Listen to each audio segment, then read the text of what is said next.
बताएं, I want to go way back. Okay. You grew up in a very interesting era. Pakistan में बहुत एक जो एक golden era literature का भी होता था, and you know, so you were in Lahore 1960s में.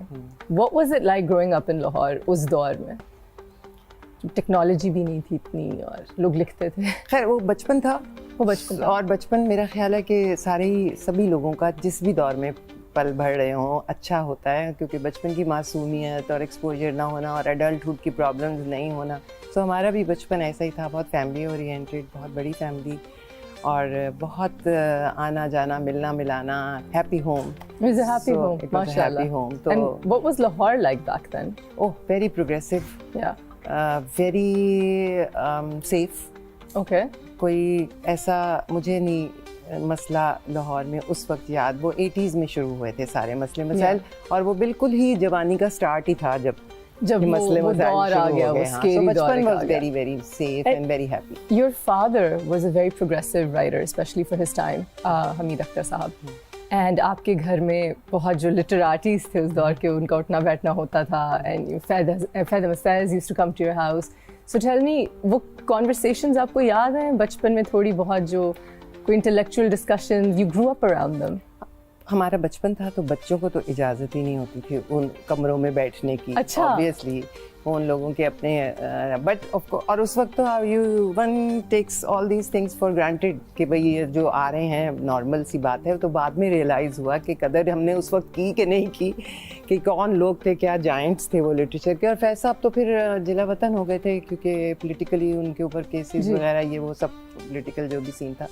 तो ही वाज बहुत ज़्यादा उनसे इतनी मुलाकात नहीं रही हमारी कि बहुत ज़्यादा नहीं आना जाना का. लेकिन जाहिर है जनरली घर का माहौल लिखने पढ़ने वाला ही. Your mother produced 2 films and उनके साथ did you ever get to learn production from her? नहीं, मैं बता रही हूँ मेरे बहुत बचपन की बातें हैं ये सब. मैं बहुत छोटी थी. हाँ. और अम्मी I think on papers he producer थी जहाँ तक मुझे याद पड़ता है. प्रोड्यूसर तो पापा ही थे. प्रोड्यूसर वो थे. हाँ. तो ये जो एक्टिंग बग है ये कैसे आई? I have no idea.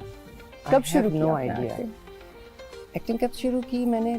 I think 79 80 1980s में. हाँ, या 1980 में शुरू की या 1979 में पहला प्ले किया था. एक्सीडेंटल से था. टेलीविजन देखने गई थी स्टूडियो अंदर से, जो पीटीवी का स्टूडियो था. हाँ. वही वाला studio, that was the same studio. Same. अच्छा. वो देखने गई थी. एंड शहजाद खलील was उन्होंने मुझे कहा कि ये एक पेज है ये पढ़ दो. तो मैंने पढ़ दिया. तो उन्होंने कहा कि और then he called me at home. मैं घर आ गई, उन्होंने कॉल किया और कहा कि तुम प्ले कर लोगी. मैंने कहा कर लूँगी क्योंकि थोड़ी डेयरिंग और थोड़ा कॉन्फिडेंस था. तो मुझे लगा नहीं कि कोई ऐसी बड़ी बात है. मैंने कहा हाँ कर दूँगी. very confident and very progressive and standing for your rights. मुझे बताइए स्ट्राइक का क्या सीन था? हाँ वो एट वन टाइम क्योंकि पेमेंट्स तो सबको पता ही है कि पीटीवी की बहुत कम हुआ करती थी. But then Rana Shaikh when she was the MD PTV, उन्होंने हमारी सबकी एक्टर्स की एक्ट्रेसेस की डायरेक्टर्स की राइटर्स की सबकी पेमेंट्स को इन्हांस कर दिया था. और एंड वी वर बुक्ड क्योंकि उससे पहले तो हम फिर इधर उधर जो भी थिएटर कर लिया ये कर लिया. प्राइवेट तो सेक्टर था नहीं. तो फिर पॉलिटिकली वो उनको उतारा गया. तो जो नए एमडी आए उन्होंने वापस रिवर्स कर दिया. और we were at that time working. मैं भी I was working in a serial. और हमें पता चला कि पिछले हफ्ते जो पेमेंट मिली थी अगले हफ्ते वो नहीं मिलेगी, उससे आधी मिलेगी. तो we refuse to work. I always wonder कि कैसे, मतलब my mother was an actor, you guys work together, and I just wonder कि घर कैसे चलते थे. बहुत you know with that नहीं इसको फुल टाइम आप इसके ऊपर घर नहीं चला सकते थे. शौक से ही हो सकता था बस. इसलिए बस उन पागलों के लिए थी जिनको बहुत ही शौक. मतलब है कि बस कर लिया. मैंने ऐसे पागलों I mean mad about work. मैं ट्रांसलेट करती हूँ तो वो थोड़ी बदतमीजी लगती है. बट ओवर द इयर्स आपने वर्कड सो मच. इतना आपने काम किया तब से लेके अब तक. कोई ऐसी कोलैबोरेशन है जो आपके जहन में बैठ गई हो, जो आपने बहुत एंजॉय की हो? फैमिली फ्रंट में तो हर जगह बताती हूँ. Family front. I love working in family front end I just your best friend directed it. Yes. But I didn't know him at that time. अच्छा. वहीं से तो दोस्ती हुई अच्छा. थी. And my best friend was the producer, Samina Ahmed. She was the producer. अच्छा. हाँ. तो but वो मेरा all time favorite है. अच्छा, Samina, you're very close because हमने एक ड्रामा किया था जिसमें आप मेरी अम्मा थी. और समीना अहमद आपकी अम्मा थी शायद, मुझे थोड़ा सा याद आ रहा है। ये अली फैजान वाला, अली फैजान वाला, एंड दैट पहली सी मोहब्बत, ये नाम नहीं बंधे एक डोर से। अच्छा। और मुझे याद है उनकी शादी अभी नहीं हुई थी, बट वो फोन पे बैठी होती थी कॉर्नर में और वो स्माइल कर रही होती थी, और मैं उनको इतना टीज करती थी कि आप किससे बात कर रही हैं, मुझे बताएं आप किससे बात कर रही हैं। And you guys used to say कि nobody, she is not talking to anybody, what do you mean, why are you bothering her, but I was right. मेरी तो बिल्कुल शक्की तबीयत नहीं है ना, लेकिन तुमने पकड़ लिया। मैंने पकड़ लिया। अब मुझे बताएं, ये जो पीटीवी का जो गोल्डन एक एरा था, तब जो एक्टर्स थे जो अपने 20s और 30s में थे, उनमें और अब हम में आपको सबसे ज़्यादा फ़र्क क्या नज़र आता है? देखो, काम के करने का स्टाइल ही इतना बदल गया है कि मैं ये नहीं कह सकती कि एक्टर्स बदल गए हैं। अब एक डिफरेंट तरीके से काम होता है, तो अब वो एक्टर्स उस सांचे में ढले हुए हैं। उस ज़माने में और तरह से काम होता था, तो उस ज़माने के एक्टर्स और तरह से काम करते थे। हमें 5 दिन 6 दिन टेलीविज़न पे आके पूरा स्क्रिप्ट रिहर्स करना होता था। तुम्हें तो पता ही है, तुम्हारी मदर भी was part of it. अब ऐसा नहीं है, अब हमें पता है, अब हमें सेट के ऊपर स्क्रिप्ट मिलता है एट टाइम्स। और अगर पहले मिल भी जाए तो एक्टर्स इतना उसको डेडिकेटेडली पढ़ भी नहीं सकते, because it's now 30 episodes, 35 episodes, पूरा नॉवल हर रोज़ तो नहीं पढ़ा जा सकता। तो लेकिन ये कि पूरी, मैं तो फुल मार्क्स टू देम कि वो इन कंडीशंस में, जो कि ज़रा थोड़ा सा क्रिएटिवली ज़रा मुश्किल है। अब पहले तो हम जब सेट पे जाते थे, we would have been prepared, पूरे लाइनें हमें याद होती थी, पूरी मूव्स का हमें मालूम होता था। रीटेक का कोई सीन ही नहीं था, हर सीन एक गो में होना है बस, पूरा, और मल्टीपल कैमरा पूरा सीन, 3 कैमरा शूट थी, और जिससे कोई मिस्टेक हो जाए, गलती हो जाए और उसकी वजह से रीटेक हो, वो उसको बहुत लुक डाउन किया जाता था। तो everybody would try very hard.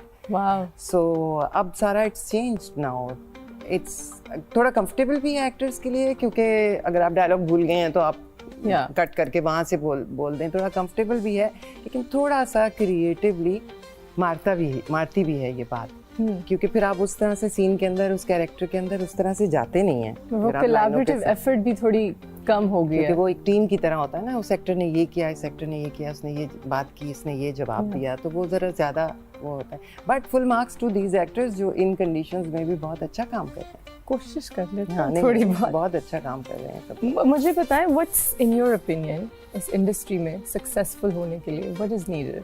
Is it hard work, is it talent, is it, क्या चाहिए कि सक्सेसफुल होना हो, कहीं आगे जाना हो? Because you're a veteran yourself, you're still, you know, on top of your game, and then you've also raised 2 superstars. So what's required? Please give me the secret. देखो, कहते हैं ना कि शोबिज़ का कोई फार्मूला नहीं होता, सो इसका भी कोई फार्मूला नहीं है। कुछ लोग सिर्फ पीआर की वजह से बहुत सक्सेसफुल हो जाते हैं, कुछ लोग सिर्फ हार्ड वर्क कर के बेचारे थोड़े बहुत सक्सेसफुल हो जाते हैं, कुछ लोग लुक्स की वजह से।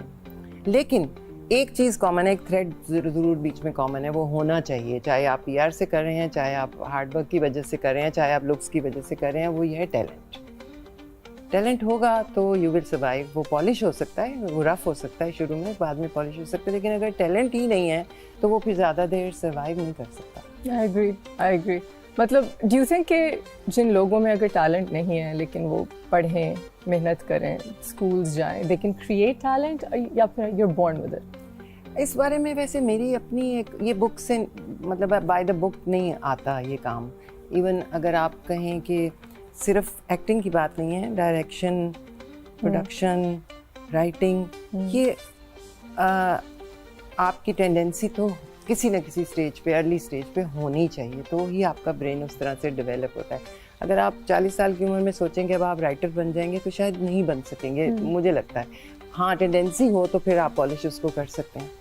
सो मेहनत तो खैर ज़रूरी है हर फील्ड में ही, और इसमें भी, लेकिन टैलेंट का होना बहुत ज़रूरी है। I agree.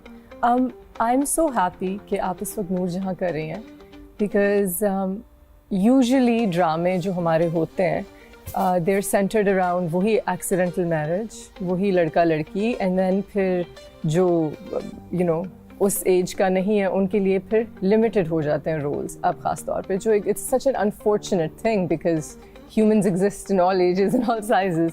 And Noor Jahan, you're playing the lead. And you've kind of made your mark and it's the talk of the town. हर जगह उसकी रील्स और बातें हो रही हैं. बहुत हाँ, आप थोड़ी इससे इंस्पायर हुई हैं कि आप इस तरह के और रोल्स करें या लिखवाएं? आपने कभी सोचा कि आप अपने लिए कोई कैरेक्टर लिखवाएं और उसमें एक्ट करें? नहीं इश्ना, मैंने कभी नहीं सोचा. क्यों? मैं नहीं सोच सकती इतना.